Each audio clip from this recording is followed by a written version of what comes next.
युद्ध हुए थे। तो टोटल एंग्लो मैसूर युद्ध कितने हुए थे? 4। पहला कब हुआ? 1767 से 1769, ठीक। और इस युद्ध में हैदर अली लड़ा था और युद्ध का एंड हुआ था किससे? एक ट्रीटी से, जिसको कहते थे मद्रास की संधि। फिर दूसरा हुआ था 1780 से लेकर के 84 तक और उसका एंड हुआ था मैंगलोर की संधि से। और दूसरा हुआ था 1790 से लेकर 1792 तक और उसका एंड हुआ था श्रीरंगपट्टम की संधि से। और लास्ट हुआ था 1799 में और उसका एंड हुआ था सब्सिडरी अलायंस यानी कि सहायक संधि से, ठीक। और गवर्नर जनरल भी याद रखिएगा। पहले में गवर्नर जनरल कौन था?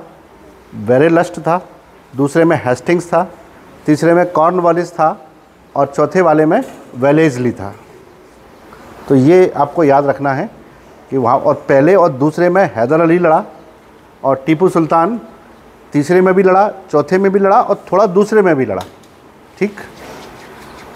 लेकिन जब इस युद्ध में ये लोग लड़ रहे थे, अंग्रेज़ यहाँ पर आ गए थे, अंग्रेज़ों को यहाँ पर बेरोक टोक परमिशन कैसे मिली? क्या भारत में दूसरे यूरोपियंस नहीं आए थे शासन करने के लिए? आए थे ना। कौन कौन से यूरोपियन आए थे?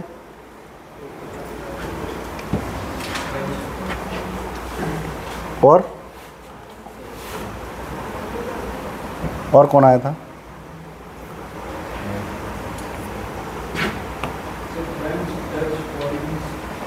और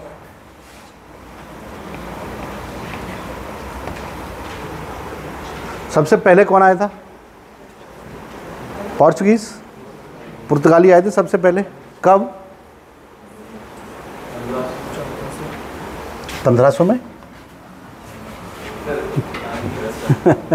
1498 में 17 मई को वास्को डी गामा भारत पहुंचा था, है ना। कहाँ पहुंचा था भारत में? कालीकट में। कौन से वंश का शासन था वहाँ पे? कालीकट में गया होगा तो किसी ने तो उसका वेलकम किया होगा। उसका वेलकम किया था जमोरिन ने। जमोरिन ने उसका वेलकम किया, वो यहाँ पहुँचा। इसके बाद भारत में आने वाली दूसरी यूरोपियन पावर कौन सी थी? पोर्चुगीज के बाद यानी पुर्तगालियों के बाद कौन आया? पहले पोर्चुगीज आ गए। कब? 1498 में। दूसरे कौन आए थे? डच। कब आए थे?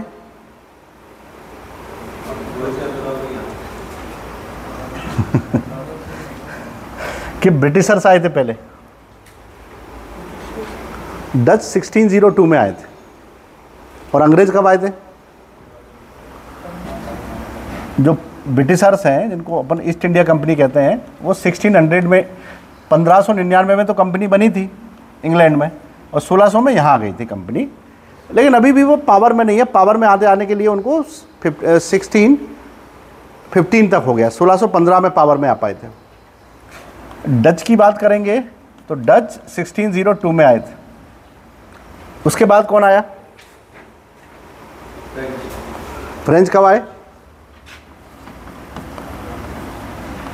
1664 में आए। इसके अलावा कौन आया?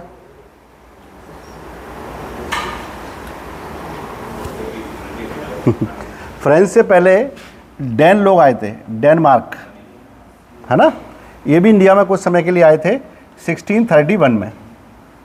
और लास्ट में आए थे स्पेनिश, ये 1730 में आए थे। तो भारत में बहुत सारे यूरोपियों ने संभावनाएं तलाशी थी कि हम क्या क्या व्यापार कर सकते हैं। और इस व्यापार का प्रारंभ कर दिया था पोर्चुगीज़ ने, पुर्तगालियों ने। पुर्तगालियों का भारत में आगमन कौन सी घटना या कैसे माना जाता है? क्यों आए भारत में? जैसे हम ये देखेंगे कि यूरोप में एक बड़ा देश है जो मोनार्कली बहुत पावरफुल है, जिसका नाम है इंग्लैंड। इंग्लैंड देखने में बहुत छोटा है, एमपी से भी छोटा है इंग्लैंड, है ना। देखने में पॉपुलेशन भी कम है, लेकिन चूंकि वहाँ पर मोनार्कियल एरा चल रहा था 1215 से ही, बहुत पहले से वो लोग शासन व्यवस्था इन चीज़ों को समझ रहे थे। और 1688 में एक ब्लडलेस रेवोल्यूशन ने उन्होंने पार्लियामेंट भी बना ली थी। तो वहाँ पर पॉलिटिकल चीज़ें बहुत पहले से ठीक ठीक चल रही थी। लेकिन वहाँ पर वो बहुत बड़े लुटेरे नहीं थे, एक रिस्पेक्टेड एम्पायर को चलाते थे। उनके बगल में दो ऐसे देश थे जो बहुत बड़े तो नहीं थे लेकिन चर्चा में बहुत रहते थे। एक का नाम था स्पेन और एक का नाम था पुर्तगाल। स्पेन और पुर्तगाल दोनों ही पास पास में हैं। ये दोनों ही देश यूरोप के अधिकांश क्षेत्रों में से रिसोर्सेज तलाशते रहते थे कि हमको कहाँ से रिसोर्सेज इकट्ठे करने हैं। तो they were always in search of resources, कि हमको कब रिसोर्सेज मिलेंगे, कब यूज़ करेंगे। तो रिसोर्सेज की तलाश में ये दोनों एक ही पास पास के ही हैं। अगर आस पास हम लोग भी कहीं जाएंगे कोई चीज़ ढूंढने के लिए तो हम आपस में ये कहते हैं कि तुम इधर जाओ, मैं इधर ढूंढता हूँ, शायद जल्दी मिल जाएगी हमको। तो in search of resources Portuguese and Spanish both were having rivalry to each other. एक दूसरे के दुश्मन टाइप से भी थे वे दोनों, तो एक ही दिशा में नहीं जा सकते थे, इसलिए दोनों ने यूरोप से अलग अलग डायरेक्शन में जाना तय किया, है ना। और स्पेन से जो व्यक्ति निकला वो यहाँ घूमते हुए 1492 में एक आइलैंड पर पहुँचा जिसे उसने साउथ अमेरिका का नाम दिया और इसका नाम था कोलंबस। वो कोलंबस आपको पता होगा, जैसे कहते हैं कोलंबस ने अमेरिका की खोज की, है ना। खोज का मतलब ये नहीं कि अमेरिका उसने ज़मीन में से खोद के निकाला, अमेरिका पहुंचा वो 1492 में। और जो पोर्चुगीज़ के लोग हैं वो दूसरे डायरेक्शन में निकले और यहाँ वो, चूँकि यहाँ पर अफ्रीका पड़ता है, तो अफ्रीका को क्रॉस करते हुए केप ऑफ गुड होप से गए और नीचे पहुँचे। सोचिए अगर अफ्रीका नहीं होता, उस समय सुएज कैनाल हमारे पास होता, तो शायद कभी भी वास्को डी गामा केरल नहीं पहुँचता, वो बम्बई और गुजरात पहुँचता, क्योंकि फिर वो ऊपर से आता। अभी उसको नीचे से आना हुआ, इसलिए वो वहाँ पहुँचा। इस तरह से जब पोर्चुगीज़ यहाँ पहुँचे तो ये तो सभी लोग अपने रिसोर्सेज की तलाश कर रहे थे। पोर्चुगीज़ को साउथ इंडिया में बहुत सारे रिसोर्सेज मिले। South India at the time was the centre of gold, अभी भी है। अभी भी दक्षिण भारत का जो सोना है उत्तर भारत के सोने से लगभग 50 गुना ज़्यादा होगा, तो वहाँ पर गोल्ड का सेंटर हुआ करता था। इस कारण से उसने राजाओं से मित्रता की and he spend some years. 1498 में आया और 1501 में वो यहाँ से गया। तब तक वो यहाँ से ट्रेड के नाम पर, रिसोर्सेज के नाम पर बहुत सारी चीज़ों को इकट्ठा करके ले गया। एक ऐसी ही कहानी तो ये कहती है कि उसने लगभग 1 से 2 जहाज़ों में सोना भर के ले गया यहाँ से। और वो कहाँ पहुँचा? पुर्तगाल। फिर वापस आया, फिर गया, फिर आया तीसरी बार, और तीसरी बार जाते समय उसका एक जहाज़ यहाँ मेडागास्कर के पास डूब गया। आपने फिल्मों में देखा होगा, आज भी समुद्र के लुटेरे जहाज़ों को तलाशते रहते हैं। तो ऐसा कहते हैं कि उस सोने से भरा हुआ जहाज़ डूब गया था और उसको लोग तलाशने की कोशिश करते हैं। ऐसा कुछ मेरे अनुसार से तो नहीं हुआ है, पॉसिबल नहीं था। आप ये देखिए कि यहाँ से सारे रिसोर्सेज इकट्ठा करके यूरोप में सेंटर कर दिए, यूरोप के क्षेत्रों में इन्होंने सेंट्रलाइज कर दिए गए। अगर ये रिसोर्सेज सेंट्रलाइज कर दिए गए यहाँ पर, तो ये खबर इंग्लैंड के पास भी गई होगी कि भाई रिसोर्सेज यहाँ पर कोई लेके आ रहे हैं, पोर्चुगीज़ लेके आ रहे हैं और कहीं इधर से लेके आ रहे हैं, ईस्ट डायरेक्शन से। बहुत सारे रिसोर्सेज हो गए हैं। और इंग्लैंड चूंकि मोनार्की है, बड़ा राजा है, और उसके बगल का छोटा सा देश अगर रिसोर्सेज इकट्ठा करे तो उसको कैसा लगेगा? उसको लगा हमको भी इकट्ठा करना चाहिए। और इंग्लैंड में उस समय बड़ी जद्दोजहद चल रही थी, क्योंकि इंग्लैंड में शासन में आ चुकी थी एलिजाबेथ। एलिजाबेथ, ये कौन सी एलिजाबेथ है? Queen Elizabeth. ये बहुत अच्छा किया। इंग्लैंड में चूंकि वहाँ पर एक ट्यूडर डायनेस्टी थी, उस डायनेस्टी के लोग शासन करते थे, तो राजा की डेथ हो चुकी थी। बड़ी बेटी थी जिसका नाम था मैरी, उसको ब्लडी मैरी कहते थे क्योंकि वो कैथोलिक थी। और इंग्लैंड में उस समय सुधार चल रहा था प्रोटेस्टेंट और कैथोलिक के बीच में। कैथोलिक लोगों को जो ज़्यादा पसंद कर रहे थे, कैथोलिक थोड़े प्रोग्रेसिव होते हैं, वो धर्म वर्म को बहुत ज़्यादा नहीं मानते, कैथोलिक धर्म में डूबे हुए हैं, कंजर्वेटिव हैं, रूढ़िवादी हैं वो। तो ये झगड़ा चल रहा था और ऐसे ही समय पर वहाँ पर इनको पावर मिली एलिजा को, और इन्होंने 1558 से पावर अपने हाथ में ली और इंग्लैंड को बड़ा अच्छे से सुधारने का काम किया। इंग्लैंड में चर्च बने, और कौन से चर्च बने? प्रोटेस्टेंट चर्च बने। उसी दौरान 1599 में उसने एक कंपनी बनाई जिसका नाम था ईस्ट कंपनी। ईस्ट कंपनी यानी ईस्ट में हम लोग जाएंगे परमिशन लेकर के और यहाँ से रिसोर्सेज तलाशेंगे। फिर कुछ ही दिनों में कंपनी का नाम बदल के किया गया ईस्ट इंडिया कंपनी। तो वो ईस्ट इंडिया कंपनी बनी और ईस्ट इंडिया कंपनी एक जहाज़ को लेकर परमिशन से यहाँ पहुँची। ये तो बाद में पहुँची, तब तक पोर्चुगीज़ तो पहले ही पहुँच चुके थे। पोर्चुगीज़ ने हमको क्या क्या दिया है, अभी तो ये पहुँचेंगे तब जाके झगड़ा होगा। अभी पोर्चुगीज़ ही हैं इंडिया में। तो पुर्तगालियों की भारत में क्या देन है? अगर मैं सीधा सीधा ये पूछूं तो आलू। Very good. पुर्तगाली आलू की खेती हमारे यहाँ पर सिखा के गए। टमाटर भी है, टोबैको भी है ना, तंबाकू भी है और टमाटर भी है। और जो हम लोग ड्राई फ्रूट में खाते हैं, काजू, कैशू नट, उनकी देन है। और अगर हम बिहेवियर में देखेंगे तो प्रिंटिंग प्रेस को वही लेके आए थे यहाँ पर, प्रिंटिंग प्रेस वही लेके आए थे यहाँ पर, उन्होंने शुरू किया। और इस तरह से पुर्तगालियों ने हमारे खाने पीने के कल्चर को भी, पुर्तगालियों के भारत में आने के दो कारण थे। एक तो वे मसालों के व्यापार में एकाधिकार प्राप्त करना चाहते थे, मोनोपोली चाहते थे कि यहाँ पर अरबियों के प्रभाव को ख़त्म करके खुद ही मोनोपोली स्थापित कर लें, ये वो चाहते थे। दूसरा वो चाहते थे ईसाई धर्म का प्रचार प्रसार। तो there were two different motives of Portuguese power in India. First of all they want to monopoly in the trade, specially in the trade of spices. मसालों के व्यापार में एकाधिकार चाहते थे कि कोई और ना करे। और मसालों का व्यापार भारत में किस डायरेक्शन में होता था? यहीं से तो होगा, इस क्षेत्र में होगा। यहाँ कौन सा समुद्र पड़ता है? अरेबियन सी पड़ता है। इसलिए वो चाहते थे कि अरब सागर पर सबसे ज़्यादा पुर्तगालियों का कब्जा हो, है ना, यही वो चाहते थे। लेकिन वास्को डी गामा जब भारत में आया तो क्या वो पुर्तगाली गवर्नर बना? वास्को डी गामा जब भारत में आया तो क्या वो पुर्तगाली गवर्नर बना? नहीं बना। वो भारत में रिसोर्सेस के सेंटर तलाश करके चला गया, डेथ हो गई उसकी, चला गया यहाँ से। दूसरा पुर्तगाली यहाँ पर आया, पेड्रो अल्वारेज। पेड्रो अल्वारेज ने वास्को डी गामा के द्वारा जो दिए गए इनपुट्स थे, उन कोऑर्डिनेट्स और इनपुट्स पर उसने काम करना शुरू किया और उसने यहाँ पर एक पोर्चुगीज सत्ता स्थापित करी। उस पोर्चुगीज सत्ता को स्थापित करने में उसने यहाँ पर एक तो कोचीन को डेवलप किया। कोचीन केरला में है, कोचीन को अपना सेंटर बनाया और इस पूरे के पूरे तट को, तटीय क्षेत्र पर अपना अधिकार यहाँ से लेके बॉम्बे तक के क्षेत्रों पर स्थापित करने की कोशिश की। बसीन उसने अपने पास ले लिया, सालसेट उसने अपने पास ले लिया, अभी गोवा उसके पास नहीं आया है। अब इतने ही क्षेत्र लिए हैं और वो कोचीन से ही काम करता है, कोचीन उसका सेंटर है, कोचीन से ही काम करता है। जो बहुत समय तक यहाँ रहा भी नहीं, 1503 में आया था और 1505 में चला गया। लगभग 2-2.5 साल का उसका टेन्योर रहा था, बस उसमें वो चला गया। तो बहुत कुछ नहीं कर सका जो वो कर सकता था। धीरे धीरे यहाँ पर पुर्तगाली बस्तियाँ जब बनती गई तो एक तीसरे व्यक्ति को भेजा गया पेड्रो के बाद। कौन आया पेड्रो के बाद?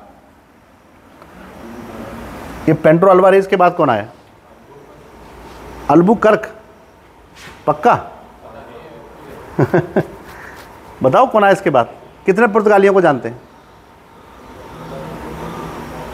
कितने पुर्तगालियों को जानते हैं? वास्को डी गामा सबसे पहले आया, पेड्रो अल्वारेज आया। अनिल बताओ कौन आया? एक मिनट बताओ, नीचे क्या देख रहा था? पेड्रो क्या कहते हैं, Francis de Almeida. Francis de Almeida आया। और याद रखिएगा, फ्रांसिस डी अल्मेडा, MEIDA, ये पहला गवर्नर है। जबकि यहाँ पर आने वाला तीसरा पुर्तगाली वो है कमांडर, लेकिन गवर्नर के रूप में पहला बनाया। गवर्नर मतलब क्या है कि जहाँ जहाँ पुर्तगालियों का शासन है वो इसकी इच्छा के अनुसार चलेगा। The power of government and power of regulation and circulation of trade activities were lies in the hand of Francis de Almeida. इसके हाथ में एग्जिस्ट करती थी सारी पावर। तो पहला गवर्नर कौन है? अल्मेडा। पहला आने वाला व्यक्ति कौन है? Vasco D gamma. ठीक, पहला कमांडर बन के कौन आया? Pedro Alvarez. और ये पहला गवर्नर बन के आया है। इसने धीरे धीरे करके अपने व्यापार को बढ़ावा देने के लिए इन क्षेत्रों पर अधिकार करना शुरू कर दिया। और आप जानते हैं अच्छे से, पेड्रो अल्वारेज ने अपनी जो मुख्यालय था वो कोचीन के आसपास बहुत ताकतवर बना लिया। सेनाएं भी बनाने लगा, सुरक्षा की दृष्टि से बहुत पावरफुल हो गया। इसके अलावा इसने इस पूरे के पूरे समुद्र पर अधिकार करने की कोशिश की, जिसको वो कहता था blue water policy. Blue water policy के तहत अरेबियन सी पर, लेकिन अरेबियन सी पर तो अरबी भी आते थे, टर्किश भी आते थे, मिस्र के लोग भी आते थे, इजिप्ट के लोग। ये उनसे लड़ा काफ़ी बार और उसने इस क्षेत्र पर कब्जा किया। और इंडियन ओशन यहाँ से लेकर के यहाँ के क्षेत्रों तक इसका पूरा अधिकार हो गया। यहाँ से कोई भी व्यापारी निकलेगा तो इसको टैक्स दे के निकलता था, इसको टैक्स दे के निकलता था। और आप सोचिए कि इस समुद्र में व्यापार करने के लिए मुगलों को भी पुर्तगालियों को टैक्स देना पड़ा कुछ समय तक, 1632 तक। 1632 में जाकर के शाहजहां ने ये छीना था गोवा उनसे वापस। वो सॉरी हुगली छीना था, गोवा ने हुगली उनसे वापस ले लिया था। इस तरह से पुर्तगालियों ने ईस्टर्न कोस्ट पर नहीं, वेस्टर्न कोस्ट पर अपनी वो ताकतवर पकड़ बनाई कि वो बड़े व्यापारी के रूप में यहाँ स्थापित रहे। लेकिन कब तक? जब तक ब्रिटिशर्स नहीं आए तब तक। अभी अंग्रेज आए नहीं है, तब तक तो ये खूब मज़े से मौज में है, अपना जो भी व्यापार है, पैसा भी है, सब कमा रहे हैं। इसके बाद दूसरा गवर्नर बन के आया अल्बुकर्क। इसको माना जाता है actual founder of Portuguese power in India. Bharat में पुर्तगाली सत्ता का वास्तविक संस्थापक है। और ये जो वास्तविक संस्थापक है अल्बुकर्क, इसने ही कोचीन को अपना हेड ऑफिस बनाया, है ना। कोचीन को उसने अपना हेड ऑफिस बनाया, ये कह सकते हैं कि राजधानी बना ली उसने। वहीं से वो काम करता है। कोचीन के अलावा जितने भी क्षेत्र थे सब जगह उसने सेनाएं रखना शुरू कर दी। सेना मतलब कि पुर्तगालियों की परमिशन के बिना उनके क्षेत्र में कोई नहीं घुसेगा, आप पशु भी नहीं चरा सकते। करते क्या थे वो? मसालों के व्यापार पर मोनोपोली चाहते थे कि हमको मसालों के व्यापार हमारे अलावा कोई ना करे। उसमें भी सबसे ज़्यादा उनका पसंदीदा था काली मिर्च, है ना। काली मिर्च तो जानते होंगे सब लोग। काली मिर्च पर उनका सबसे ज़्यादा फोकस रहता था। इस तरह से पुर्तगालियों ने अल्बुकर्क के समय पर एक राजनीतिक सत्ता स्थापित कर ली। और चूंकि वो इतना सेटिस्फाई हो गया कि अब शायद कोई नहीं है जो उसे इस क्षेत्र में चैलेंज करे, इसलिए उसने अपने धार्मिक काम भी करना शुरू कर दिए। धार्मिक काम थे कि भारत की स्त्रियों से पुर्तगाली सरदारों का, कमांडरों का विवाह करवाना, ताकि जो बच्चे पैदा होंगे उनको ईसाई बनाया जा सके। तो उसका ईसाईकरण की जो पॉलिसी थी, क्रिश्चियनाइजेशन की जो पॉलिसी थी, उसको उसने एक्सेलरेट कर दिया, बढ़ा दिया। और इस तरह से यहाँ पर यह सत्ता धीरे धीरे करके चलने लगी और अल्बुकर्क बड़ा फेमस हुआ। अल्बुकर्क की डेथ हुई 15 में आकर के, उसको गोवा में ही दफनाया गया। गोवा में ही है वो। गोवा उसने छीन लिया था उसी समय। उसने राजधानी नहीं बनाई है, लेकिन गोवा उसने छीना है किससे? यूसुफ आदिल शाह से। यूसुफ आदिल शाह कौन है? बीजापुर के सुल्तान हैं। तो बीजापुर के सुल्तान या रूलर यूसुफ आदिल शाह से उसने गोवा को छीन लिया। लेकिन गोवा को सेंटर तो बनाया है, कैपिटल नहीं बनाया उसने। यानी गोवा में भी उसका किला बन रहा है, बाकी जगह भी किले बन रहे हैं, वहाँ से भी ट्रेड कर रहा है, यहाँ से भी ट्रेड कर रहा है। किला उनका भी एक ही काम कर रहा है, कोचीन में। कोचीन को ही वो अपना सेंटर मानते हैं, राजधानी बनाते हैं, वहीं से काम कर रहे हैं। और अल्बुकर्क के मरने के बाद फिर नेक्स्ट गवर्नर बन के आया Nino de Cunha. Nino de Cunha जब गवर्नर जनरल बन के आया तो उसने सबसे पहले अपनी राजधानी को कोचीन से गोवा शिफ्ट किया। गोवा, अभी तक तो गोवा बहुत डेवलप हो चुका था, गोवा से वो लोग काम भी करते थे, but Goa was not considered as a capital. Goa को राजधानी कंसिडर नहीं किया जाता था। तो फॉर्मली उसको राजधानी के रूप में किसने घोषणा की? नीनो डी कुन्हा ने। नीनो डी कुन्हा ने राजधानी की घोषणा की गोवा में। और इस तरह से गोवा बना पुर्तगाली सत्ता का केंद्र। गोवा पहले क्या हुआ करता था? कोचीन। तो कोचीन सत्ता का केंद्र अब कहाँ पहुँच गया है? गोवा। जैसे ब्रिटिश की राजधानी थी या भारत में ब्रिटिश सत्ता का केंद्र कलकत्ता हुआ करता था, ये 1911 में शिफ्ट होकर के दिल्ली पहुँच गया ब्रिटिश सत्ता का केंद्र। और इनका केंद्र कोचीन से गोवा पहुँच गया है। किसके समय पर? नीनो डी कुन्हा के समय पर। नीनो डी कुन्हा ने उस समय हुगली पर अधिकार कर लिया। हुगली जानते हैं? ईस्ट तरफ कलकत्ता में हुगली तक उसने अपने कब्जे में ले लिया। सेंट थॉमे ले लिया। सेंट थॉमे यहाँ पर है। सेंट थॉमे को हम लोग चेन्नई के नाम से जानते हैं, पहले उसको सेंट थॉमे कहते थे। तो सेंट थॉमे ले लिया, हुगली ले लिया, यानी कलकत्ता का क्षेत्र ले लिया। गोवा तो उसने ले ही लिया था। इतने क्षेत्रों में उसने अपने पुर्तगाली सत्ता के सेंटर डेवलप करना शुरू कर दिए। फिर उसकी डेथ हुई तो जोबे डी कैस्टो को बुलाया गया।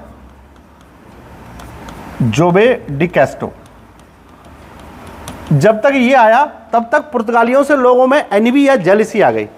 बहुत सारे व्यापारियों में सबसे ज़्यादा थे मिस्र के बहुत सारे व्यापारी इनसे जलते थे, क्योंकि इनको बहुत सारा टैक्स अरेबियन सी में देना पड़ता था। तो Egyptian people were ready to have the fight with Portuguese. They were ready to have the fight with Portuguese because they wanted to minimise the power of Portuguese in Arabian sea. वे Arabian sea में पुर्तगालियों की सत्ता को कम करना चाहते थे, इसे लड़ने के लिए तैयार थे। यह वो समय था कि पुर्तगालियों सत्ता पर आक्रमण होना शुरू हुआ। शायद आपने कभी पढ़ा हो कि पुर्तगालियों पर आक्रमण किस किसने किए। पढ़े? नहीं पढ़े? सुने भी नहीं? पुर्तगालियों पर पहला आक्रमण 1529 में हुआ। यह किया था सुलेमान रईस ने, सुलेमान रईस ने। दूसरा हुआ था 1532 में और इसको किया था सुलेमान पासा, सुलेमान पासा। फिर हुआ 1554 में और इसको किया था पेरी रईस। और 1556 में किया था, ये थे, नहीं रईस नहीं, पासा हैं जी, पासा, जुमेन पासा, उन्होंने किया था, जुमेन पासा ने। तो पुर्तगाली सत्ता पर 4 आक्रमण हुए। देखिए आक्रमण उसी सत्ता पर होते हैं जो आगे बढ़ती है, उसको रोकने की कोशिश करते हैं। तो पुर्तगाली सत्ता पर इन आक्रमणों से ज़्यादा असर हुआ नहीं, है ना। ज़्यादा असर इसलिए नहीं हुआ कि पुर्तगाली अरेबियन सी पर खूब कब्जे से बने रहे और उन्होंने खूब टैक्स लिया और पुर्तगालियों ने भारत की सभ्यता और संस्कृति को क्रिश्चियन बनाना शुरू कर दिया। और उसी में देन थी भारतीयों का क्रिश्चियनाइजेशन किया जाना। और दक्षिण भारत के क्षेत्रों में, सेंट थॉमे और कन्याकुमारी के क्षेत्र में तो इन्होंने बड़ी संख्या में मालाबार के तट के जितने भी यहाँ पर ट्राइबल्स थे उन सबको क्रिश्चियन बनाना शुरू कर दिया। आप देखेंगे आज दक्षिण भारत में बहुत सारे क्रिश्चियन हैं। They are not originally Christians, they are converted Christians because of Portuguese and British. अंग्रेजों और पुर्तगालियों की नीतियों के कारण से जिन्होंने अपना धर्म बदला था, वे आज दक्षिण भारत में दिखाई देते हैं आपको, क्रिश्चियन कल्चर को। जहाँ जहाँ ट्राइबल्स थे वहाँ एजुकेशन कम थी, लोग पढ़े लिखे नहीं थे, अवेयर नहीं थे, वहाँ उन्होंने आसानी से उनको कन्वर्ट कर दिया और वे क्रिश्चियन बन गए। पोर्चुगाली सत्ता ने 16वीं शताब्दी के मध्य तक खूब धन कमाया और अपने आप को एक अच्छी सत्ता के रूप में स्थापित कर दिया। लेकिन प्रॉब्लम ये थी कि अब जो सत्ता भारत में आने वाली थी इंग्लैंड से, उसका नाम था यूरोपियन पावर के रूप में ईस्ट इंडिया कंपनी आने वाली थी और वो इंग्लैंड से आ रही थी। इंग्लैंड मोनार्की थी, यानी वहाँ राजतंत्र चल रहा था, तो वहाँ से गवर्नर जनरल ऐसे करके आते थे लोग। और जब भारत में आए तो वो बड़ी फौजों के साथ आते थे, उनकी फौजें बहुत अच्छी होती थी। दूसरा, उनके पास स्टीमर का आविष्कार हो चुका था, तब तक स्टीमर लेके आना शुरू कर दिया उन्होंने। तो जब वो लोग यहाँ पर आए तब तक पोर्चुगीज पावर कमज़ोर हो चुकी थी। आप सोचिए अल्बुकुर्क के समय पर अंग्रेज आए होते तो इतने सफल नहीं होते, क्योंकि अल्बुकुर्क खुद पावरफुल था। ये कब आए? जोबे डी कैस्टो के बाद आए। तब तक तो पोर्चुगीज अपने आप ही खत्म हो चुके हैं लगभग। पोर्चुगीज कुछ बचे हैं जो लिमिटाइज हो गए हैं। और ऐसे समय पर आते हैं ब्रिटिशर्स। इसलिए पोर्चुगीज पावर कमज़ोर पड़ चुकी थी और ब्रिटिश पोर्चुगीज ये दोनों आ चुके हैं। और ये आए हैं, थोड़े से स्थापित हो गए, अभी गवर्नर भी नहीं बने। तब तक फ्रेंच भी आ गए। फ्रेंच और इंग्लैंड दोनों एक दूसरे के दुश्मन हैं यूरोप में, क्योंकि दोनों ही अलग अलग। फ्रेंच पूरा का पूरा 100% कैथोलिक है, वो धर्म और रूढ़िवादिता को बहुत मानता है फ्रेंच। और इंग्लैंड प्रोग्रेसिव है, वो प्रोटेस्टेरियन धर्म को मानता है। तो दोनों में बहुत डिफरेंस है, तो दोनों की आइडियोलॉजी भी अलग अलग है। इसलिए वो यूरोप में भी अपनी सत्ता को एक दूसरे से टकराते रहते हैं और वहाँ भी झगड़े होते हैं, यहाँ भी झगड़े होते हैं। तो अंग्रेज़ों के आने के बाद और फ्रेंचों के यहाँ पर भारत में आने के बाद से यहाँ पर दुश्मनियाँ उनके बीच में बनी रहीं जैसे यूरोप में थी। यूरोप में दुश्मनी उनकी बहुत पुरानी चली आ रही है, अमेरिकन क्रांति के समय से। फ्रेंच लोग अमेरिकन क्रांति में अमेरिकन को सपोर्ट करते थे, इंग्लैंड के लोग अमेरिका में अपना शासन बनाए रखना चाहते थे। तो इस तरह से उन्होंने बहुत परेशान किया था, इसलिए वो दुश्मन थे एक दूसरे के। जब यहाँ पर आ गए तो कुछ जगहों पर फ्रांस ने कब्जा कर लिया, कुछ जगहों पर अंग्रेजों ने कर लिया, पुर्तगालियों का तो बहुत कम जगह पर रह गया। तो अब प्रॉब्लम ये थी कि 3-4 लोग आ गए, अंग्रेज आ गए, पुर्तगाली आ गए, डच आ गए। फिर कुछ ही समय में डचों को खबर मिली कि यहाँ तो झगड़े हो रहे हैं, अब आपको व्यापार करना है तो पहले कब्जा करो। कब्जा कैसे करोगे? झगड़े से करोगे। ऐसा पुर्तगालियों को बहुत जल्दी समझ में आ गया कि हम यहाँ झगड़ा जान देकर के व्यापार नहीं करेंगे। तो पुर्तगाली और डच ये लोग बहुत जल्दी समझ गए और उन्होंने इंडोनेशिया के आसपास, मलेशिया के आसपास मसालों के अन्य बगीचों की खोज कर ली वहाँ। तो उन्होंने अपने आप को धीरे धीरे करके यहाँ से वहाँ शिफ्ट करना शुरू कर दिया, क्योंकि यहाँ पर एक बहुत बड़ी पावर आ चुकी थी जिससे लोहा लेना बहुत मुश्किल था ब्रिटिशर्स। तो अगर भारत में रहना है तो अंग्रेज़ों से लड़ना पड़ेगा, क्योंकि अंग्रेज अपनी मोनोपोली चाहते हैं, जैसे ये चाहते थे कभी, अब वो चाहते हैं, वो अपनी सत्ता स्थापित करना चाहते हैं। बस एक ही पावर थी जो उनसे लड़ती रहती थी, यूरोप में भी और यहाँ भी लड़ेगी, उसका नाम था फ्रांस। कल भी हम बताए थे कि टीपू सुल्तान फ्रांस का दोस्त था, इसलिए इंग्लैंड का दुश्मन हो गया। फ्रांस से दोस्ती करने का मतलब है इंग्लैंड के दुश्मन हो जाना एट दैट टाइम। यही टीपू सुल्तान के साथ हुआ, उसने फ्रेंच लोगों से नज़दीकियाँ बढ़ाई। जब यहाँ पर ये दोनों ही पावर आ गई तो तय ये करना था कि अब शासन कौन करेगा, और शासन कौन करेगा इसके लिए लड़ाई होगी। तो ऐसी ही लड़ाइयाँ हुई भारत में यूरोपियन पावर को स्थापित करने के लिए। इन लड़ाइयों को कहा जाता है कर्नाटिक वॉर। कर्नाटक के युद्ध पड़े होंगे, कर्नाटिक वॉर कहा जाता है। कर्नाटिक वॉर पहला हुआ 1746 से 1748, दूसरा हुआ 1748 से लेकर के 1749 तक, तीसरा हुआ 1754 से लेकर के क्या 1760 तक, है ना। ये 3 वॉर हुए थे। तीनों का उद्देश्य एक ही था, फ्रांस बड़े हैं, फ्रांस ताकतवर है या इंग्लैंड, फ्रांस ताकतवर है या इंग्लैंड। तो फिर इनको कर्नाटिक वॉर क्यों कहते हैं? कर्नाटिक वॉर क्यों कहते हैं? यूरोपियन वॉर कह देते, यूरोपियन वॉर ऑफ सक्सेशन कह देते, कुछ तो कह देते। कर्नाटिक वॉर इसलिए कहते हैं कि दक्कन के क्षेत्र में एक बहुत बड़ा रीजन था जिसे कहते थे कर्नाटक, और ये कर्नाटक कहाँ फैला हुआ है? इन क्षेत्रों से लेकर के इन क्षेत्रों में फैला हुआ है कर्नाटक। यहीं से झगड़े शुरू हुए थे दोनों में। तो लड़ाइयाँ कर्नाटक में लड़ी गई थी, कर्नाटक के रीजन में, इसलिए इसको कर्नाटिक वॉर कहते हैं। ये कर्नाटक आज वाला कर्नाटक नहीं है जिसको अपन के से लिखते हैं, ये वो कर्नाटक है जिसको हम सी से लिखते हैं। कर्नाटिक वॉर ये बड़ा रीजन था। आज का कर्नाटक इस वाले कर्नाटक में पूरा नहीं आता है। तो यहाँ से लड़ाइयाँ शुरू हुई। लड़ाइयाँ बड़ी इंटरेस्टिंग तरीके से शुरू हुई। यूरोप में एक वॉर चल रहा था जिसको कहते थे war of succession. War of succession यानी उत्तराधिकार का युद्ध। हमारे यहाँ भी हुए थे मुगलों में, इंग्लैंड में भी हो रहे थे। इंग्लैंड में ऑस्ट्रिया जो एक साम्राज्य है जर्मनी के पास, वहाँ चल रहा था वॉर ऑफ सक्सेशन कि किसको राजा बनाया जाए। तो 2 थे, एक राजा का भतीजा था और एक वो था खुद उसका कि हम किसको राजा बनाएं। तो 2 लोगों के बीच में वॉर ऑफ सक्सेशन हमेशा होता है, 3 लोगों में, 4 लोगों में भी होता है। तो 2 पार्टियां थी वॉर में। तो फ्रांस ने दूसरी पार्टी को सपोर्ट किया, इंग्लैंड ने दूसरी पार्टी को सपोर्ट किया। एक दूसरे के विरोध में तो थे ही वो। तो दोनों एक दूसरे के विपरीत लोगों को सपोर्ट करके यूरोप में वॉर ऑफ सक्सेशन लड़ रहे थे। उसको कहते थे यूरोप का उत्तराधिकार का युद्ध लड़ रहे थे। और यूरोप में दोनों एक दूसरे से लड़ने लगे। ये खबरें यहां तक आई तो यहां भी लड़ने लगे। यूरोप में लड़ रहे हैं दोनों। इसलिए परीक्षा में प्रश्न यह आता है कि the first Carnatic war was the result of, किसका परिणाम था वो? ऑप्शन आएंगे 4, उसमें से एक ऑप्शन आएगा वॉर ऑफ सक्सेशन, एक आएगा वॉर ऑफ 7 ईयर, एक आएगा सेकेंड वर्ल्ड वॉर, एक आएगा फर्स्ट वर्ल्ड वॉर। तो आप क्या लगाएंगे? War of succession. ये परीक्षा में लिखा रहता है, ऐसे किताबों में भी लिखा होगा कि उत्तराधिकार, यूरोप के उत्तराधिकार के युद्ध से प्रभावित भारत में पहला कर्नाटक का युद्ध लड़ा गया, जिसमें फ्रांस और ब्रिटिश सत्ताओं ने एक दूसरे के विरोधियों का सहयोग यूरोप में किया। अंततः ये दोनों यहां भी लड़ने लगे, यहां भी लड़ेंगे और वॉर ऑफ सक्सेशन शुरू हुआ। पहला वॉर शुरू हुआ, उस समय जो फ्रांसीसी गवर्नर था उसका नाम था ड्यूप्ले। ड्यूप्ले युद्ध नहीं चाहता था, ड्यूप्ले युद्ध नहीं चाहता था। उसने कहा युद्ध नहीं करो, वहां लड़ाई हो रही है, यहां तो अपन अपनी सत्ता और व्यापार को चलाते रहते हैं। लेकिन अंग्रेज अधिकारियों को यह लगता था कि जब तक फ्रांसीसी नहीं जाएंगे हमारी मोनोपोली नहीं आएगी, जब तक फ्रांसीसी यहां से नहीं जाएंगे तो हमारी मोनोपोली नहीं आएगी। तो टू डेवलप देयर मोनोपोली वो फ्रांसीसियों को नीचे दिखाना चाहते थे। फ्रांसीसियों को नीचे दिखाने के लिए वो चाहते थे कि फ्रांसीसियों को हराया जाए। और फ्रांसीसी कैसे हारेंगे? तो उन्होंने युद्ध की घोषणा कर दी और मद्रास के आसपास के क्षेत्रों पर घेरा डाल दिया अंग्रेजों ने, है ना। अंग्रेजों ने घेरा डाल दिया। अब मजबूरी हो गई, ड्यूप्ले की लड़ना ही पड़ेगा। तो ड्यूप्ले ने मलाया के क्षेत्र से एक और फ्रांसीसी गवर्नर को बुलाया जिसका नाम था ला बूरडाने। तो ला बूरडाने को बुलाया उसने।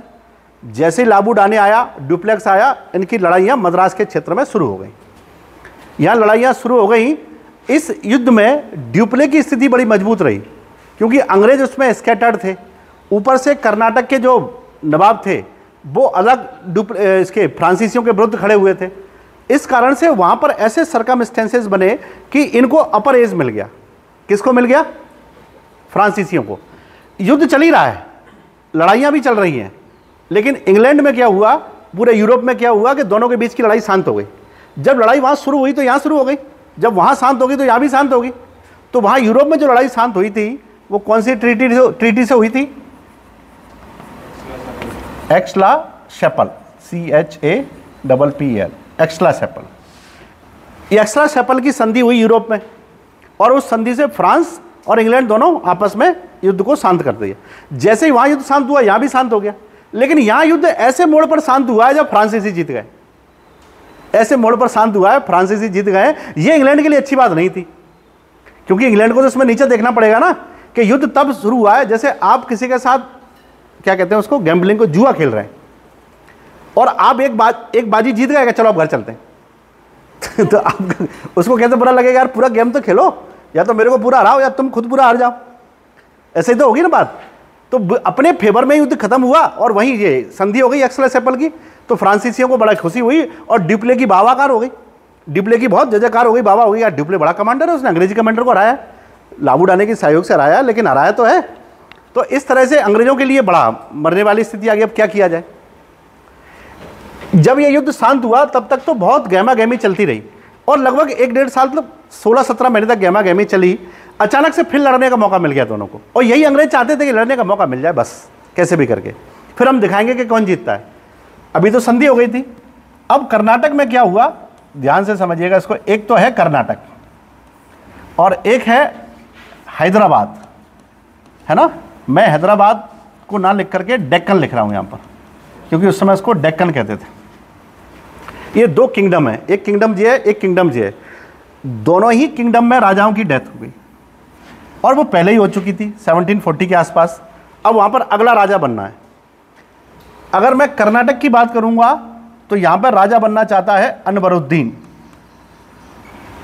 अनवरुद्दीन एक्चुअली में उसको राजा बनना भी चाहिए, लेकिन उसके फूफा जी उसको परेशान कर रहे हैं, जिनका नाम है चंदा साहिब।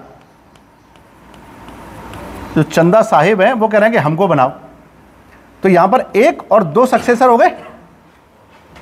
ये चाह रहा है कि हम कर्नाटक में जाएं, या तो ये जाएं या तो ये जाएं, तो दोनों के बीच में झगड़ा होगा। डेक्कन की बात करेंगे तो यहां पर पहले सक्सेसर हैं नासिर जंग, और दूसरा उनका विरोधी है मुजफ्फर जंग। मुजफ्फर जंग, यहां भी 2 हैं। जब यहां भी 2 यहां भी 2 हैं, अब इसका मतलब यह है कि सबसे पहले आए अंग्रेज, और अंग्रेजों ने कहा कि हम अनवरुद्दीन को बनाएंगे। तो ब्रिटिशर्स इसका साथ दे रहे हैं, और यहां अनवरुद्दीन को बनाएंगे और यहां किसको बनाएंगे, नासिर जंग को बनाएंगे। ये ब्रिटिशर्स इसके साथ हैं। जब इन दोनों का साथ अंग्रेज दे रहे हैं तो इनका साथ फ्रांसीसी देंगे, तभी तो लड़ाई होगी। नहीं लड़ाई होगी कैसे, वो तो लड़ाई चाह रहे थे। उन्होंने कहा था कि नहीं, फ्रेंच लोग कहते हैं कि हम इसका बनाएंगे। फ्रेंच लोगों ने कहा कि हम इनका साथ देंगे और इधर इनका साथ देंगे। तो ठीक ठीक दोनों ने एक दूसरे के दुश्मन का साथ दिया है।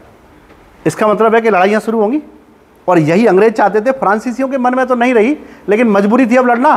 फ्रांसीसी इस बात से खुश थे कि हम पहले में जीते हैं, इस बार भी जीत जाएंगे। उनको नहीं पता था कि अंग्रेजी सेना में कॉर्नवालिस आ चुका है, वो सॉरी रॉबर्ट क्लाइव आ चुका है उस समय। तो कमांडर आ चुके हैं, नई सेनाएं आ चुकी हैं, नई ट्रेनिंग हो रही है, और राइफल तो आई चुकी हैं। एनफील्ड राइफल्स अब बहुत डेवलप हो चुकी थी। इस कारण से फ्रांसीसी गवर्नर डुप्ले, उसको लिखा तो डुप्लेक्स जाता है लेकिन पढ़ते ड्यूप्ले हैं उसको, है ना। ड्यूप्ले ने क्या किया, चंदा साहिब और मुजफ्फर जंग, चंदा साहिब और मुजफ्फर जंग, इन 3 लोगों का एक ग्रुप बन गया। अब ये ग्रुप गया लड़ने के लिए, तीनों एक ही तरफ हैं। उन्होंने कहा हम 3 एक तरफ हो जाएंगे तो पहले इनको भी हरा देंगे, फिर इनको भी हरा देंगे। और ये तीनों 1749 में 1749 में पहुंचे वेल्लोर, मद्रास के पास, और वहां पर इन्होंने अनवरुद्दीन को मार दिया।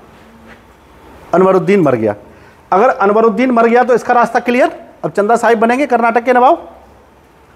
और इसके 1 साल बाद, मतलब 8 महीने हो पाए थे, 1750 में ये भी मर गया नासिर जंग। ये युद्ध में नहीं मरा, घायल अवस्था के कारण से मर गया, तो ये भी मर गया। रास्ता फिर क्लियर हो गया, कौन जीत गया, मुजफ्फर जंग। तो यहां मुजफ्फर जंग बन गया नवाब, और यहां कौन बन गया, चंदा साहिब बन गए। ये दोनों किस ग्रुप के हैं, फ्रेंच ग्रुप के हैं कि इंग्लैंड के ग्रुप के हैं, फ्रेंच ग्रुप के हैं। तो फ्रेंच जीत गया, और अंग्रेजों की पहले बेइज्जती हुई, पहले वाले में संधि कारण से और हो गई कि यार ये तो फ्रेंच फिर से जीत गए। लेकिन अंग्रेज मानने वाले नहीं थे। अंग्रेजों ने यह कहा कि ये युद्ध हम तब तक खत्म नहीं करेंगे जब तक कि हम जीत ना जाए। बन गए, तुमने अपने पसंद के नवाब बना लिए, बना लो, हम सबसे लड़ लेंगे। इन्होंने मद्रास से बुलाई सेनाएं, क्योंकि तुम लड़ो, किसके साथ लड़ते हो, अंग्रेजों के पास कैवलरी बहुत थी, उनसे कैसे जीत सकते थे। फ्रांसीसियों के पास टेक्निक्स बहुत थी और खुश बहुत हो रहे थे कि हम लोग जीत गए। अंग्रेज़ों ने कहा बेटा तब तक नहीं मानेंगे जब तक हराएंगे नहीं, और ये लड़ाई कंटिन्यू रख दी। इन लोगों ने फ्रांसीसियों को बहुत फ़ायदा पहुंचाया, बहुत सारी बस्तियां दे दी, जैसा फ्रांसीसी कहते थे वही करते थे। इस तरह से अंग्रेज़ों ने जनता को भड़काना शुरू किया कि जो तुम लोगों के जो नवाब है ना, ये फ्रांसीसियों की कठपुतली है। हालांकि अंग्रेज भी खुद कठपुतली बनाते थे, क्योंकि आगे चल के जब बनाएंगे उसको मीर जाफर को, तो वो कठपुतली तो है ही, अभी तो उन्होंने बनाया नहीं है। तो उन्होंने अंग्रेजों को, जनता को भड़काया, उन्होंने कहा कि ये तुम्हारे लोगों के लिए कठपुतली का काम कर रहे हैं फ्रांसीसियों के साथ, ये सारे देश को बदल देंगे। इस तरह से उन्होंने एक विरोधी गुट तैयार किया, और इस ग्रुप में अंग्रेजी कमांडरों ने डुप्ले को लगभग 1, 2, 3 जगहों पर हराया। एक तो हराया, इसके पास एक जगह है जिसको आप लोग कहते हैं कर्नाटक में हासन, सुना है आपने? हासन नहीं सुना? इसरो का, हाँ, इसरो का मतलब सैटेलाइट सिग्नल रिसीविंग सेंटर है। ये तो वैसे भी जीएस में पता होना चाहिए। जीएस में 3 चीज़ें बड़ी अच्छी हैं साउथ की। एक तो थुम्बा है। थुम्बा कहाँ है? केरला में है। थुम्बा क्या है? रॉकेट लॉन्चिंग प्लेस है, जहाँ से रॉकेट छोड़े जाते हैं। ऐसे ही हासन है। हासन में जितने भी सैटेलाइट जाते हैं उन सबके सिग्नल रिसीविंग सेंटर हासन में। तो हासन सिग्नल रिसीविंग सेंटर है। और हासन से अगर आप तमिलनाडु की तरफ जाएंगे, चेन्नई के पास, तो मिलेगा आपको अवाड़ी। अवाड़ी इसलिए फेमस है कि वहाँ पर टैंक बनाए जाते हैं, तो टैंक बनाने के लिए अवाड़ी फेमस है। थुम्बा रॉकेट लॉन्चिंग के लिए फेमस है, और हासन सिग्नल रिसीविंग के लिए फेमस है। और कर्नाटक में एक नई चीज़ बनी है अभी, जिसका नाम है चित्रदुर्गा। वो क्यों फेमस है? चित्रदुर्गा नहीं पता? हमारे यहाँ जैसे कोई मिसाइल बनती है तो उसकी टेस्टिंग कहाँ होती है? मिसाइल की टेस्टिंग, अपनी मिसाइल टेस्टिंग रेंज कहाँ है इंडिया की? उड़ीसा में होती थी। उड़ीसा में एक जगह है चांदीपुर। चांदीपुर है, हाँ, तो चांदीपुर में टेस्ट होती थी। लेकिन वहाँ आपने देखा होगा उड़ीसा के तट पर ऑलिव रिडले कछुए पाले जाते हैं, तो कछुओं को उस गन पाउडर के कारण से बहुत नुकसान हो रहा है, इसलिए वहाँ से टेस्टिंग रेंज बंद कर दिया। तो चांदीपुर टेस्टिंग रेंज हमने लगभग बंद कर दिया। एक नई टेस्टिंग रेंज खोली है कर्नाटका में, उसका नाम है चित्रदुर्गा। तो ये आपको बेसिक चीज़ें हैं जो चेंज होती रहती, पता होना चाहिए। तो हासन में उसने हराया। हासन से चला तो कर्नाटक के पास सेंट थोमे में हराया उसने। और ड्यूप्ले जो लगातार हार रहा है, उसको अंग्रेजों को लगा कि अब स्थिति गंभीर हो गई। वो उनको लगा, फ्रेंच लोगों को, कि अब अंग्रेज पावरफुल हो गए हैं और ड्यूप्ले अब झेल नहीं पाएगा। उन्होंने ड्यूप्ले को वापस बुला लिया। डुप्ले तुम वापस आ जाओ। और डुप्ले के लिए बड़ी अपमान की बात थी कि डुप्ले को वापस बुला लिया। डुप्ले वापस चला गया और नए गवर्नर को भेज दिया, एक बूडान करके थे, उनको भेज दिया गया।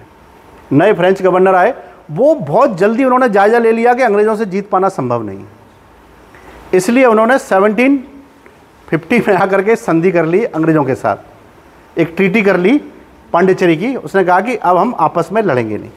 लेकिन ये संधि किसकी जीत पर हुई है? अंग्रेज़ों की जीत पर हुई है।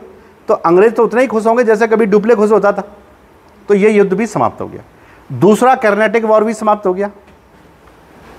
अब इंग्लैंड में क्या हुआ, यूरोप में एक घटना और घटी। आप जानते होंगे अभी कि यूरोप में देश है जिसका नाम है जर्मनी, है ना। जर्मनी का पुराना नाम क्या है? जर्मनी का पुराना नाम, उसको कहते थे प्रशा। और एक देश आप जानते ही हैं ऑस्ट्रिया है, ठीक। तो ऑस्ट्रिया और प्रशा के बीच में युद्ध शुरू हो गया यूरोप में। अगर युद्ध शुरू हो गया तो इस ऑस्ट्रिया का साथ देने के लिए और प्रशा का साथ देने के लिए इंग्लैंड और फ्रांस अलग अलग, इंग्लैंड प्रशा के साथ, ऑस्ट्रिया के साथ फ्रांस, इंग्लैंड उसके साथ, प्रशा के साथ और इनके साथ फ्रांस। ये युद्ध यहाँ पर शुरू हुआ था 1754 से 1763 तक चला। 1754 से माना जाता है और 1763 तक चला। हालांकि इसको चलते चलते कितना 9 साल हो गए, लेकिन वास्तव में ये माना जाता है कि आक्रमण 56 से शुरू हुए थे, इसलिए इसको कहा जाता है 7 ईयर वॉर, सप्तवर्षीय युद्ध।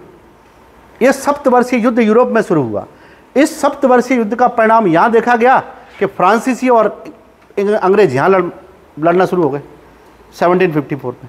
तो जैसे मैंने बताया कि पहला कर्नाटक युद्ध है वो किस कारण से हुआ? उत्तराधिकार के युद्ध के कारण से। तीसरा किस कारण से हुआ? सप्तवर्षीय युद्ध से। तो 7 year war of Europe resulted the conflict between French and British power in India which was seen in the form of third Carnatic war. इस परिस्थितियों ने भारत में अंग्रेज और फ्रांसीसियों को एक दूसरे के विरुद्ध खड़ा कर दिया, जिसका रिजल्ट हमको तीसरे कर्नाटक युद्ध के रूप में देखने को मिला। लेकिन याद रखिएगा, सप्तवर्षीय युद्ध को 1754 से 1763 लिखा जाता है, जबकि होते वो 9 साल हैं। सप्तवर्षीय क्यों कहते हैं ये मैंने बताया, क्योंकि एक्चुअल अटैक होना शुरू हुए थे 1756 से, इसलिए लिखा यही जाएगा, कहा उसको सप्तवर्षीय जाएगा, सप्तवर्षीय युद्ध। और इस सप्तवर्षीय युद्ध के बाद जब भारत में इनके बीच में झगड़ा शुरू हुआ तो फ्रांसीसियों और अंग्रेज, अब ये युद्ध कब शुरू हो रहा है? 1754 में, 55, 56, 57 में प्लासी भी हुआ। 57 में प्लासी हुआ 23 जून को। प्लासी में अंग्रेज ताकतवर हो गए, उनको नवाब का साथ मिल गया, नवाब उनकी मर्जी का बैठ गया वहाँ पर, बंगाल में मीर जाफर नवाब हो गया। ये 1757 में हुआ है। 1757 के बाद अंग्रेज इतने पावरफुल हुए कि उन्होंने फिर फ्रांसीसियों को घेरना शुरू कर दिया। उनको लगा कि अब तो हम बहुत आगे तक बढ़ेंगे, और अंग्रेजों को घेर लिया, और घेरा गया उनको कहाँ? वॉन्डिवॉस, 1760। और वॉन्डिवॉस में उनको घेर करके फ्रांसीसी सत्ता को भारत से बेदखल कर दिया। भारत से फ्रांसीसियों की सत्ता बेदखल हो गई।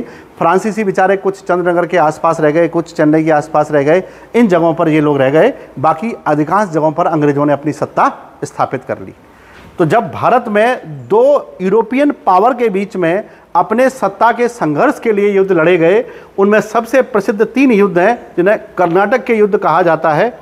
1746 से 1748, 1749 से 1754 के 50, फिर उसके बाद 1754 से लेकर के 1760, 1760 तक अंग्रेज एक बड़ी शक्ति भारत में बन गए। अब आप समझ पाए जो कहानी अपन पहले से पढ़ रहे थे कि अंग्रेज 1757 के बाद से इतने पावरफुल क्यों हो गए, क्योंकि विरोधी नहीं बचे उनके। कुछ लोगों ने अलग रास्ता देख लिया, मलेशिया इंडोनेशिया में व्यापार का, फ्रांसीसियों ने हरा दिया, पुर्तगाली वैसे ही खत्म हो गए थे, तो गोवा में सिमट के रह गए। बचा कौन उनसे टक्कर लेने के लिए? उनके लिए यूरोपियन पावर बची ही नहीं, भारत के राजा बचे थे जो आपस में बिखरे हुए थे। तो there was easy access for them to get develop as a powerful kingdom in India. तो अंग्रेजों का साथ उनकी परिस्थितियों ने भी दिया। ये सब कब हुआ? 1760 के बाद। दूसरी बात, 1760 में इंग्लैंड में एक क्रांति और हुई। कौन सी? Industrial revolution. इंडस्ट्रियल रेवोल्यूशन शुरू हुई, औद्योगिक क्रांति। औद्योगिक क्रांति आपने पढ़ी होगी। औद्योगिक क्रांति ने इस दुनिया को बहुत कुछ दिया। क्रांति का मतलब यह था कि बड़ी संख्या में फैक्ट्रियां लगाई गई, और फैक्ट्रियां कभी भी गांव में नहीं लगती, शहर में लगती हैं। तो बड़ी संख्या में लोग गांव से निकल करके शहरों में काम करने के लिए आने लगे, फैक्ट्रियों में काम करने के लिए। जब फैक्ट्रियों में काम करने के लिए आए तो शहरों में पॉपुलेशन बढ़ने लगी। इतनी पॉपुलेशन बढ़ी कि शहरों पर दबाव पड़ने लगा। इतना दबाव पड़ा कि उनके रहेंगे कहाँ। इसके लिए वहाँ पर जॉब अपॉर्चुनिटीज़ भी बन गई, और उसके अलावा यहाँ पर बिल्डिंग्स भी, आर्किटेक्चर भी बदल गया। हमको पहली बार इंडस्ट्रियलाइजेशन के कारण ही अपार्टमेंट कल्चर देखने को मिला, जहाँ एक ही बिल्डिंग में बहुत सारे लोग रह सकते हैं। इसीलिए तो आया। तो इंडस्ट्रियलाइजेशन ने हमको दिया अर्बनाइजेशन, नगरीकरण। नगरीकरण औद्योगिकरण का ही पुत्र है, उसका एक मनस पुत्र है। और ऐसे ही नगरीकरण जब तेजी से बढ़ा, नगरीकरण वहाँ होता है जहाँ फैक्ट्रियाँ होती हैं। उसमें लोग काम करते हैं। 2 तरह के लोग काम करते हैं फैक्ट्रियों में। एक वैसे लोग जो टेक्नीशियन हैं, एक वैसे अपर पोस्ट पर हैं, एक ऐसे लोग जो मजदूर हैं। मजदूर आसपास के होते हैं, टेक्नीशियन दूर से आते हैं। भाई कोई आदमी अच्छा टेक्नीशियन है, वो अपन को हो सकता है अमेरिका से बुलाना पड़े, कलकत्ता से बुलाना पड़े। तो जो टेक्नीशियन और बड़े लोग आते थे फैक्ट्रियों में काम करने के लिए, उनके लिए अलग से रहने के लिए कॉलोनियाँ बनी, उनको कहते थे टाउन। तो टाउन के बगल में रहते थे मजदूर, जो वहीं लोकल के थे, काम करते थे, वो बनी बस्ती। तो बस्ती और टाउन दोनों एक साथ विकसित हुए। वहाँ पर टाउन हॉल होता था, टाउन में स्कूल होते थे, कॉन्वेंट स्कूल खोले जाते थे, बस्तियों के स्कूल अलग होते थे, है ना। एक मूवी है, पता नहीं वेब सीरीज है, वो आप देखिएगा, उसका नाम है हाफ पैंट फुल पैंट। आपने शायद देखी हो, हाफ पैंट फुल पैंट। एक छोटे बच्चे की कहानी है, आप उसको देखिएगा। उसमें अंतर समझ में आता है कि टाउन के बच्चे अलग स्कूल में जाते हैं और बस्ती के बच्चे अलग स्कूल में जाते हैं। तो जो बस्तियों का विकास है वो औद्योगिकरण के कारण हुआ है। औद्योगिकरण से नगरीकरण उसका पुत्र हो गया, और नगरीकरण ने जन्म किसको दिया? गंदी बस्तियों को। बंदी बस्तियाँ कहाँ, वहाँ नहीं होती जहाँ फैक्ट्री नहीं होती हैं। अगर आप किसी शहर में ट्रेन से जा रहे हैं, आपको बहुत लंबा स्लम एरिया मिला, ट्रेन स्टेशन से पहले ही मिलते हैं अक्सर ऐसे एरियाज़, तो आप समझ जाइएगा कोई बड़ा स्टेशन आने वाला है। इसका मतलब इस शहर को बड़ा शहर होगा जहाँ ज़्यादा फैक्ट्रियाँ होंगी। तो किसी भी शहर का स्लम बताता है कि इस शहर का साइज़ क्या होगा, यहाँ पर इंडस्ट्रीज़ कितनी होंगी, उसी से पैदा होती हैं जो वहीं पर निकली हैं। फिर वो उनका एक अलग प्रकार का कल्चर बनता है। ये सारी चीज़ें हमको यहाँ से देखने को मिली कि ब्रिटेन का औद्योगिकरण बढ़ गया, फैक्ट्रियाँ लग गई। अब फैक्ट्री में क्या चाहिए? कच्चा माल। इंग्लैंड तो मैंने कहा छोटा सा है, एमपी से भी छोटा है, कच्चा माल कहाँ से लाएंगे? वो कच्चा माल चाहिए ना उनको लाने के लिए, तो कच्चा माल कहाँ ढूंढेंगे? जहाँ जहाँ उनकी कॉलोनी है। उनकी कॉलोनी कहाँ है? अफ्रीका में। उनकी कॉलोनी कहाँ है? इंडिया में। उनकी कॉलोनी कहाँ है? ऑस्ट्रेलिया में। उनकी कॉलोनी कहाँ है? फिलीपाइंस के पास। उनकी कॉलोनी कहाँ है? चाइना में। सब जगह से कच्चा माल चाहिए उनको। और कच्चा माल कहाँ जाएगा? अब जहाज़ों में लाद करके इंग्लैंड। तो इंग्लैंड में जो फैक्ट्रियाँ, उनको बड़ा कच्चा माल मिलेगा। कच्चा माल मिलेगा तो दूर तक बेचा जाएगा। इंग्लैंड में जो चीज़ें उस समय बनी, पूरी दुनिया में बेचने लगे वो। अब उनको पैसा मिलना शुरू हुआ। और उनको एक और बड़ी कॉलोनी थी, उनकी 13 कॉलोनियाँ थी यहाँ पर। 1 2 3 4 5 6 समुद्र के किनारे किनारे उनकी 13 कॉलोनियाँ थी ये। और इन कॉलोनी को कहते थे अमेरिकन कॉलोनीज़। और कौन था इनका हेड? इंग्लैंड। 13 कॉलोनी। उन 13 कॉलोनियों में आप देखेंगे कि उसमें नॉर्थ कैरोलिना है, साउथ कैरोलिना है, न्यूयॉर्क है, न्यू हैम्पशायर है, ये कॉलोनियाँ थी उस समय की वहाँ की। इन सारी 13 कॉलोनियों ने 1770 में बगावत कर दी कि हम इंग्लैंड को टैक्स नहीं देंगे।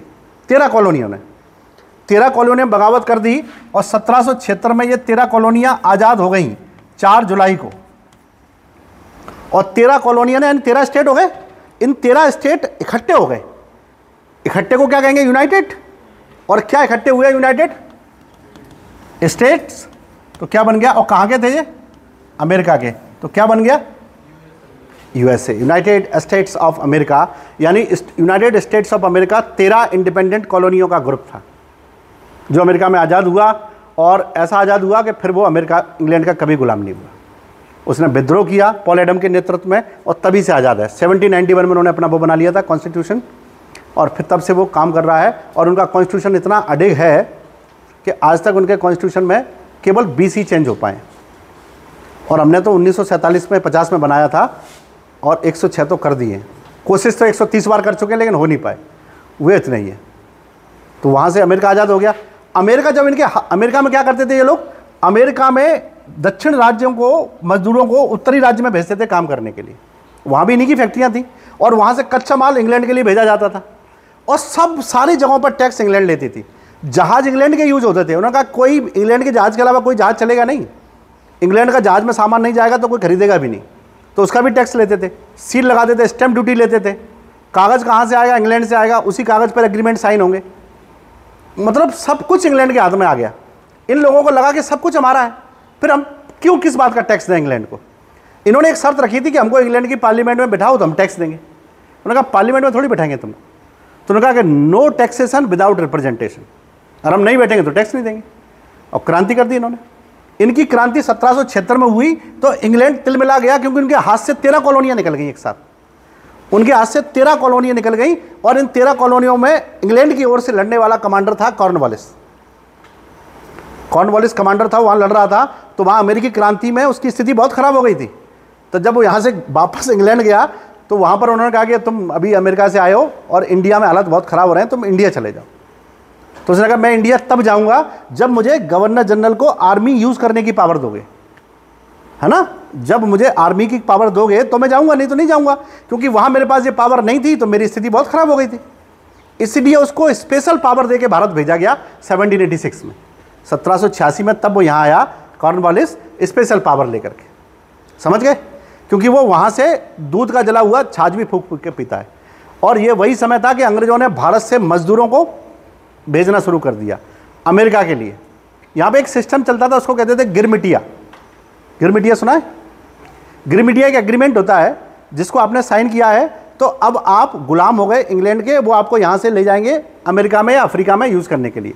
अफ्रीका से और इंडिया से बहुत सारे लोगों को यहाँ से वो ले जाते थे, क्योंकि उनको मजदूर चाहिए थे काम करने के लिए। वो खनिज निकालने के लिए मजदूर चाहिए, मशीनें तो थी नहीं तब, तो बहुत सारे मजदूर चाहिए थे, तो यहाँ से ले जाते थे। और गिरमिटिया आपने साइन किया, इसका मतलब अब आप अपनी स्वतंत्रता की मांग नहीं कर सकते। जो वो कहेंगे वही करना पड़ेगा। और वो कानून इतने वर्षों के लिए होता था कि उसके बाद आप बचते नहीं थे। भारत से बहुत सारे लोग निकल के चले गए यहाँ से। वेस्ट इंडीज़ बहुत सारे लोग चले गए। वेस्ट इंडीज़ में एक व्यक्ति गए थे वेस्ट इंडीज़, उनका नाम था सूरज प्रसाद। वहीं बस गए, वहीं रहने लगे। क्या करें बेचारे, वापस आने की स्थिति नहीं है। तो वहीं उनका बेटा हुआ जिसका नाम था विद्याधर क्या नाम है उसका, वीएस नायपॉल, उन्हीं का बेटा है, जिसको नोबेल प्राइज़ मिला था 2000 में एनिग्मा ऑफ अराइव्स के लिए। वो उन्हीं का बेटा था, सूरज प्रसाद का। उसका पूरा नाम भी यही है, विद्याधर सूरज प्रसाद नायपॉल। अब तो उनकी डेथ हो गई। तो वो भी वहाँ चले गए। ऐसे भारत से बहुत सारे लोग निकले यहाँ से वहाँ की तरफ, और जिन्होंने गिरमिटिया सिस्टम के तहत भारत को छोड़ना पड़ा। ये भारत में 1915 में महात्मा गांधी ने बंद कराया गिरमिटिया सिस्टम को। उन्होंने कहा किसी मजदूर को आप भेड़ बकरी की तरह खरीद के ले जाते हैं, जिसकी आज़ादी की कोई वो नहीं है। तो उन्होंने यहाँ पर ये कहा कि हमें गिरमिटिया सिस्टम नहीं चाहिए। तो with the effort of Mahatma Gandhi, Girmitiya culture was band in India by the 1915। तब तक तो कितने लोगों को यहाँ से वहाँ भेज दिया गया हो। तो इस तरह से कुछ ऐसे लॉज और चीज़ें थी जिन्होंने अंग्रेज़ों को ताकतवर बना दिया, है ना। मैंने आपको ब्रिटिशर्स नहीं पढ़ाया है, मैं बताना चाह रहा था आपको पुर्तगाली क्या कर रहे थे, और ये बताना चाह रहा था कि फ्रांस और अंग्रेज़ के लोग क्यों लड़ रहे थे। क्या आप दोनों चीज़ समझ पाए अच्छे से? ठीक है, जो कोई डाउट हो तो पूछो, कुछ भी, कोई भी डाउट हो पूछो।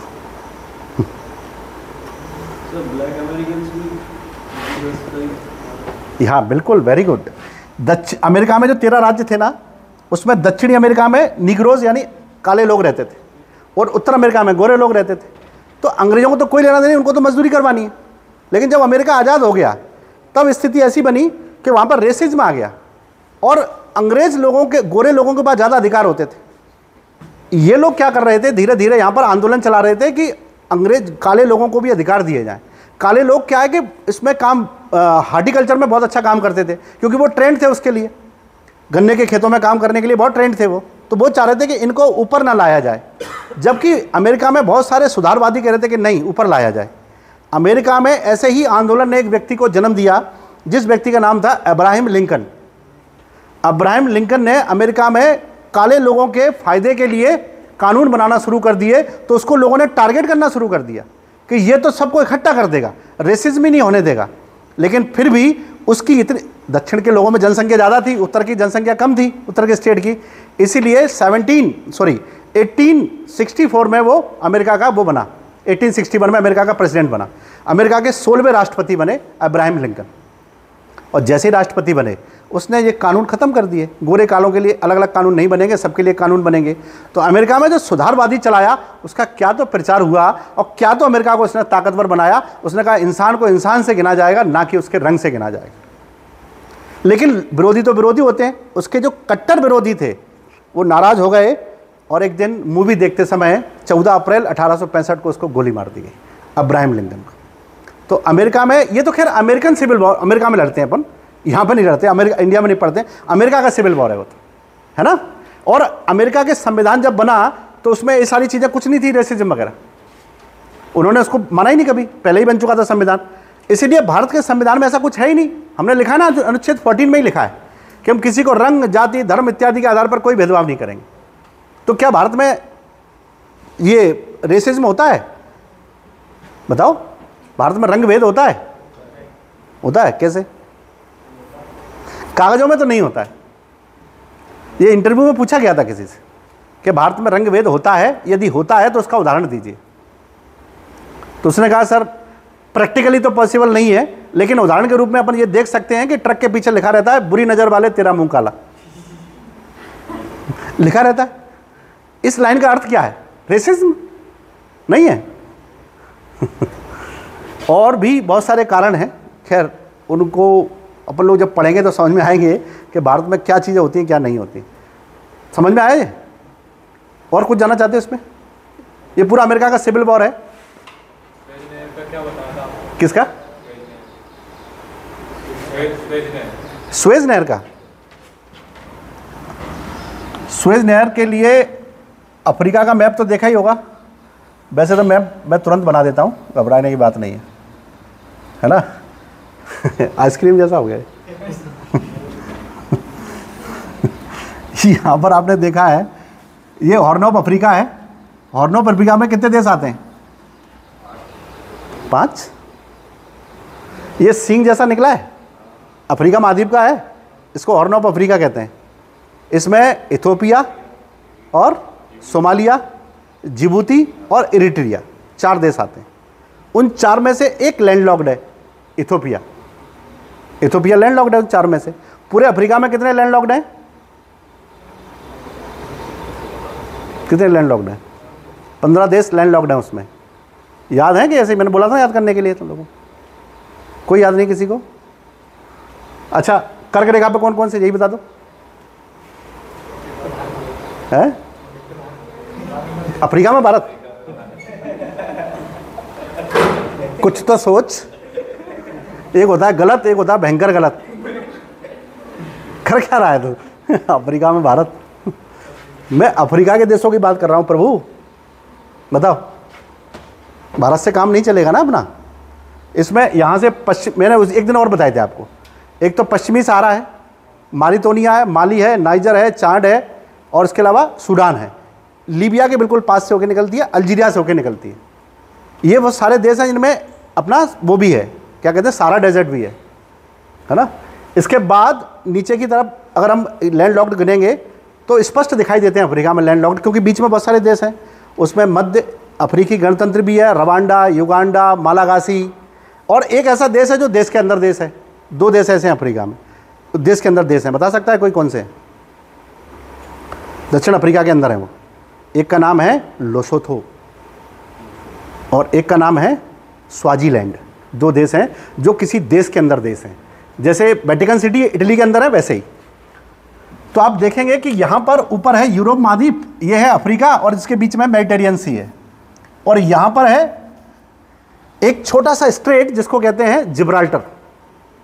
जिब्राल्टर से याद आया कि एमपी में एक किला है, कौन सा? हाँ, उसको जिब्राल्टर कहते हैं। क्यों? जिब्राल्टर तो अफ्रीका में है, एमपी में कहाँ लेने आए जिब्राल्टर? क्यों कहते हैं उसको? बताओ। कुछ ना कुछ हाँ, वही तो मैं कह रहा हूँ। क्या मैच होता है? देखो, वर्ल्ड का मैप आपने देखा है। मान लो ये वर्ल्ड का मैप दिख रहा है आपको। मान लो वर्ल्ड में लोग उत्तर से दक्षिण, है ना। वर्ल्ड में जो ट्रैवलिंग अलाउंस है वो क्या होता है? ट्रैवलिंग जो सिनेरियो वो क्या है? East to west, west to east. यही सबसे बड़ी दूरी है वर्ल्ड में। पोल से पोल पे तो कोई जाता नहीं है। अगर आप उत्तर से दक्षिण भी जाएंगे किसी बड़े महत्वपूर्ण देशों में, या पूर्व से पश्चिम जाएंगे, तो आपको बीच में जिब्राल्टर क्रॉस करना ही पड़ेगा। जिब्राल्टर की इतनी स्टैटिक लोकेशन है वर्ल्ड के मैप पर कि उसको क्रॉस किए बिना आप इंडिया में, पूरे वर्ल्ड में बड़े बड़े देशों के बीच में कॉन्टेक्ट मतलब जा नहीं सकते। आप इंडिया में कहीं भी जाएंगे ना, चाहे उत्तर से दक्षिण जाएं, दक्षिण से उत्तर जाएं, पूर्व से पश्चिम जाएं, पश्चिम से उत्तर जाएं, पॉलिटिकली आपको बीच में ग्वालियर का किला तो मिलेगा ही मिलेगा। तो because of its static location in central India, it is called Gibraltar of India. MP से कोई लेना नहीं उसका, वो जिब्राल्टर ऑफ इंडिया है। एमपी का जिब्राल्टर नहीं है वो, है ना, इसलिए उसको जिब्राल्टर कहते हैं। अब जिब्राल्टर स्टेट से हम लोग घुसेंगे अंदर तो इटली में जा सकते हैं, इटली के अलावा परमी आइलैंड में जा सकते हैं, इधर जा सकते हैं जहाँ पर दमिश्क है, उधर जा सकते हैं, और यहाँ तक आते आते हम अफ्रीका से, मिडिल कोस्ट से टच हो जाएंगे। लेकिन हमको अगर भारतीय यार पूर्वी क्षेत्रों में जाना है तो अफ्रीका को पार करना पड़ेगा। 18,000 किलोमीटर की दूरी तय करनी पड़ेगी। इस दूरी को कम किया जा सकता है कि अगर 110 किलोमीटर की नहर यहां पर बना दी जाए रेगिस्तान में, क्योंकि यहां तक तो रास्ता है क्लियर। अगर ये नहर बना दी जाए, सुएज नहर, तो इसको पार करके हम रेड सी से होते हुए अरेबियन सी में आ जाएंगे, है ना। लेकिन ये नहर आसानी से तो बन नहीं सकती। इस नहर को बनाने की जिम्मेदारी गुस्तावो द मार्का फ्रेंच कंपनी ने ली, और ये 1869 में बन के तैयार हुई। पहले ये नहर प्राइवेट थी, बाद में जो फ्रांस के वो थे पासा साहब, ओगिया पासा, उन्होंने इसको सरकारी करने की कोशिश की। सरकारी करने की कोशिश की तो झगड़ा हुआ, और फ्रेंच लोगों को यहाँ से इंग्लैंड के डर के कारण से जाना पड़ा, और ये इंग्लैंड के पास आ गई। और धीरे धीरे ये नहर अब इंग्लैंड से इजिप्टियन गवर्नमेंट के पास, यानी मिस्र की सरकार के पास है, क्योंकि इजिप्ट में ही बनी हुई है। ये बहुत बड़ी नहर है जो किस किस को कनेक्ट करती है। ऊपर क्या है? मेडिटेरियन सी, भूमध्य सागर, और उसको नहर से निकलेंगे तो इधर कहाँ जाएंगे? रेड सी में आ जाएंगे, लाल सागर में आ जाएंगे। तो लाल सागर को भूमध्य सागर से जोड़ती है। इस नहर के बीच में एक झील भी है। कौन सी झील है वो?